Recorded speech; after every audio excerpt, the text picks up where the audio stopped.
안녕하세요. 강현재입니다. 우리가 자유대한민국을 지키는 일에 있어서 가장 큰 방해가 된 인물들, 그리고 반드시 잊지 말고 처단해야 될 인물, 고르라면 누가 있을까요? 네. 많죠. 많은데, 단 두 명만 고르라면 단연코 저는 한동훈과 오동훈이라고 생각합니다. 한동훈은 계속해서 자신이 이 계엄 해제되도록 하지 않았다면 지금 나라가 어떻게 됐느냐라는 얘기를 하는데요. 계엄 해제보다 더 중요한 문제는 지금 윤 대통령을 탄핵으로 보낸 것이죠. 자신이 윤 대통령을 지금과 같은 이 탄핵 심판에 보낸 것을 애써 감추기 위해 자꾸 계엄 해제 부분만 얘기를 하는 경향이 있는 것 같습니다. 그러나 우리가 백보양보해도 자당의 대통령이 비상계엄을 선포했을 때 그것에 대해서 어느 정도 충분히 자당에서 논의를 하고 이 사태의 본질을 알기 위해서 노력하고, 그런 어떤 노력을 전혀 하지 않고 곧바로 이것이 대통령이 탄핵할 사유다, 탄핵으로 대통령직을 상실할 사유다라는 판단을 먼저 하고 이 대통령을 이 탄핵 심판으로 보내는 결정적인 역할을 한다는 것은 완전히 다른 차원의 문제인 겁니다. 본인이 민주당 소속도 아니고 민주당의 당대표도 아니고 대통령을 배출한 이 당의 당대표로 있으면서 그 당의 대통령이 비상계엄을 선포했을 때는 그것을 신중하게, 그리고 무거운 마음으로, 그리고 국민의 여론도 좀 지켜봐야 될 필요가 있었던 것이고요. 그만큼 한동훈은 정치적으로 아주 미숙할 뿐 아니라 이 감정적, 정서적으로도 저는 미숙한 사람에 불과하다라고 생각합니다.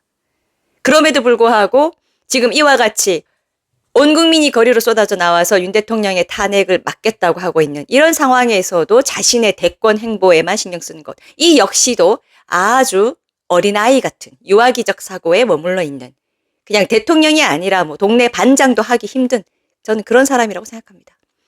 그럼에도 지금 자신이 이 대통령이 되면 2028년까지 임기를 하겠다는 등 아주 그냥, 누가 물어봤습니까? 누가 궁금해합니까? 헛소리만 지금 남발하고 있습니다. 그러니까 어린아이 특징이 뭡니까? 주변 상황이나 주변의 어른들의 어떤 입장이나 이런 거 전혀 고려하지 않고 자기 생각 속에만 빠져 있죠. 그것이 얼마나 어리석고 유치한 것인지 어린아이 때는 모르는 겁니다. 그러니까 어린아이니까 또 이해가 가능하죠. 그런데 이 윤석열 대통령으로 인해 법무부 장관까지 하고 또 당대표까지 된 사람이, 그리고 대통령이 되겠다는 사람의 의식 수준이 상황 판단 못하면서 순수하게 자기 생각 안에만 머물러 있고 자신의 어떤 이기심 안에서만 이 꿈을 꾼다는 것은 심각한 문제인 거죠. 우리가 돌아볼 필요조차 없는 그런 사람인 겁니다. 한동훈 씨는 빨리 혼자만의 어린아이 같은 망상, 미숙함 속에서 깨어나서 더 이상 이 국민들이 지금 이런 한동훈이 하는 헛된 소리가 기사로 나오면서 그걸 본의 아니게 자꾸 보게 되는 그런 어떤 피해를 좀 그만 줬으면 하는 생각이 듭니다. 자, 두 번째 오동훈인데요. 자, 검찰이 이 오동훈을 본격 압수수색했습니다. 물론 공수처를 압수수색한 것이지만 그 칼날은 정확하게 오동훈을 겨냥하고 있습니다. 아주 속이 시원한, 이 자체만으로도 정말 속이 시원하게 하는 그런 뉴스인데요. 검찰이 이 공수처의 영장 청구 논란과 관련해서 공수처 청사를 압수수색했습니다. 자, 윤석열 대통령 변호인 측에서 오동훈 공수처장 등을 허위 공문서 작성 및 행사 혐의로 고발한 건을 가지고 수사를 하면서 이걸 위해서 공수처를 압수수색한 겁니다. 당초 공수처는 주진우 국민의힘 의원이 윤 대통령 사건 관련 체포영장 외에 압수수색영장, 통신영장 등을 중앙지법에 청구한 적이 있느냐라는 서면 질의에 대해서 청구한 사실이 없다라고 회신했습니다. 이 회신한 문건이 공문서죠. 그 후에 윤 대통령 법률대리인 측에서 공수처가 서울중앙지법에 대통령과 관계자들에 대한 압수수색 영장, 통신영장 등을 청구했으나 기각당한 사실이 확인됐다라고 말했습니다. 이것이 사실이라면 공수처가 이 국회로 회신한 이 서면도 허위 공문서가 되기 때문에 허위 공문서 작성 등의 혐의가 인정이 되는 것입니다. 하지만 사실 이 검찰이 이 사건의 진위 여부를 파악하기 위해, 그런 수사를 하기 위해서 공수처 자체의 압수수색을 할 필요성은 그리 크지 않았던 것 같습니다. 공수처가 어떤 영장 청구를 중앙지법에 했다면 법원을 통해서도 검찰은 확인이 가능할 수 있기 때문이죠. 왜냐? 수사 중인 내용이기 때문에. 그런데도 불구하고 서울중앙지검이 본격적으로 공수처를 이 건과 관련해서 압수수색했다는 것은 순수하게 어떤 범죄 혐의를 수사하겠다라는 차원을 넘어서서 손을 보겠다.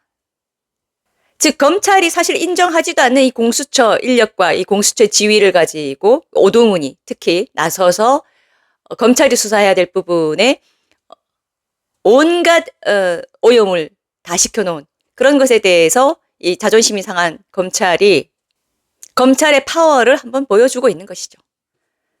앞으로의 일이 어떻게 진행될지 모르겠지만 적어도 이 오동훈, 한동훈 두 사람은 앞으로 어떤 과정과 경로를 통해서든 반드시 제거돼야 될 대상 1호라고 생각합니다. 자, 지금 윤 대통령의 탄핵 심판 선고를 앞두고 온 국민이 2월 28일부터 또 오늘 3월 1일째까지 대규모의 집회가 절정에 달할 것으로 보입니다. 그리고 국민의힘에서도 76명 정도의 의원들이 모두 나서서 이 헌법재판소에 탄원하는 기자회견을 하기도 했습니다. 헌법재판소를 상대로 해서 이렇게 해달라 이런 문제가 있다라는 탄원보다는 사실 저는 개인적으로 사실 지금은 더 국민 여론전의 막판 정점이라고 저는 생각하기 때문에 국민의힘 의원들도 국민 앞에 우리가 민주당을 제대로 막지 못해서 대통령이 계엄을 할 수밖에 없었다.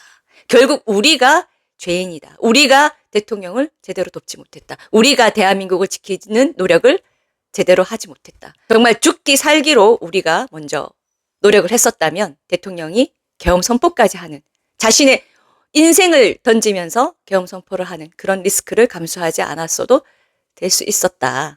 즉 지금 형사재판을 받거나 이 헌법재판소에서 탄핵 심판을 받는 그런 수모를 겪어야 할 대상은 오히려 우리 자신들이다. 라는 대국민 기자회견을 하길 바랬습니다. 어쨌든 지금 헌법재판소는 윤 대통령에 대한 탄핵 심판 선고 준비에 매진이라고 합니다. 거의 매일같이 평의를 하고 있고 또 3일째 연휴에는 평의를 개최하진 않지만 각각의 재판관들이 이 자택에서 서류를 검토하면서 계속 준비하고 있다고 합니다. 이 평의 과정을 잠깐 말씀드리면 평의 자체에는 이제 모든 재판관이 참여를 하고요. 주심 재판관이 사건에 대한 간단한 검토 내용을 발표하면 재판관들이 의견을 서로 교환하고 또 모든 평의가 이뤄진 뒤에 최종적으로 각각의 표결을 하는 방식이라고 합니다. 표결은 주심 재판관이 먼저 의견을 내면 임명일자 역순으로 그러니까 가장 최근에 임명된 헌법재판관 순서대로 차례로 의견을 내고 마지막으로 재판장 지금은 그 대행이 문형배죠. 재판장이 의견을 내는 방식으로 끝이 납니다. 판결이 끝나면 이제 주심 재판관이 다수 의견을 기초로 판결문 초안을 작성하고 선고 기일을 정하게 됩니다. 자, 여기서 제가 하고 싶은 말은요. 일각에서는 헌법재판소가 어떤 결론이 됐든 간에 만장일치의 결론을 내지 않으면 대한민국이 분열될 것이다. 국민이 갈라질 것이다. 이런 의견을 또 내는 경우가 있는데 헌법재판소는 8명의 재판관 각각이 자신들의 판단하에 그냥 각자의 표결을 하는 것이 맞습니다. 예를 들어 헌법재판소에서 그 누군가가 우리가 이번에 만장일치의 결론을 내지 않으면 국민이 분열할 것이다. 국정이 엄청난 혼란 속에 빠져들 것이다. 이런 걸 주장한다면 그것은 단호하게 거부해야 합니다. 다른 재판관들이. 왜냐?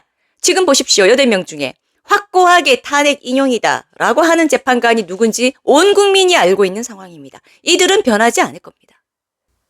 그렇다면 결국 자칫 만장일치의 결론을 내자라는 쪽으로 가게 되면 탄핵 인용이라는 의견을 갖고 있지 않은 재판관들이 설득당해야 하는 그런 구조로 갈 수밖에 없습니다. 만장일치가 굳이 아니어도 각자의 의견들을 표결하고 그 결과를 내자라고 했을 때는 누군가는 탄핵 각하일 수도 있고 누군가는 탄핵 기각 의견이 있을 수 있습니다. 그야말로 각각의 의견들이 나올 수 있는 것이죠. 그 말은 뭐냐? 탄핵 인용이라는 6명의 합치된 의견을 내기가 어렵다는 것입니다. 그리고 이 국론 분열이라든지 엄청난 혼란이라든지 대한민국이 갈라질 것이다.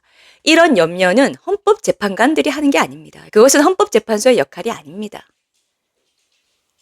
그것은 국민의 몫입니다. 굳이 말하자면 정치 영역의 몫입니다. 정치와 국민이 함께 풀어가야 할 과제일 뿐입니다. 헌법재판관들이 할 일이 아닙니다. 국민이 선출하지도 않은 헌법재판관입니다. 그리고 헌법재판소는 기본적으로 사법부입니다. 그런 역할은, 그런 염려, 그리고 그것을 어떻게 자신들의 판결로 한번 막아보겠다, 해결해보겠다, 그것은 헌법재판소의 월권입니다. 본인들의 역할이 아닙니다. 지금 헌법재판관들이 신경 써야 될 것은 과연 윤 대통령의 비상계엄이 우리 대한민국 헌법이 지키고자 하는 대한민국의 정신의 정면으로 위배하는 것인가? 아니면 오히려 반대로 이 정신을, 이 대한민국을 지키고자 하는 노력의 일환으로서 대통령이 내린 이 통치행위적 비상대권일 뿐인가? 이 두 가지를 좀 더 검토를 해야 되는 것이고, 결정적으로 더 중요한 것은 이 대통령의 비상계엄을 바라보는 국민의 시각이 어떠한 가입니다. 국민 위에 헌법이 있는 게 아닙니다. 국민 위에 헌법재판관들이 있는 게 아닙니다. 첫째는 국민이 있고 그 국민이 만든 것이 헌법인 겁니다. 재판관들이 충분히 이러한 점들을 고려해서 남은 시간 동안 좀 깊이 검토해 보시기를 촉구합니다. 구독과 좋아요 부탁드릴게요. 또 만나요.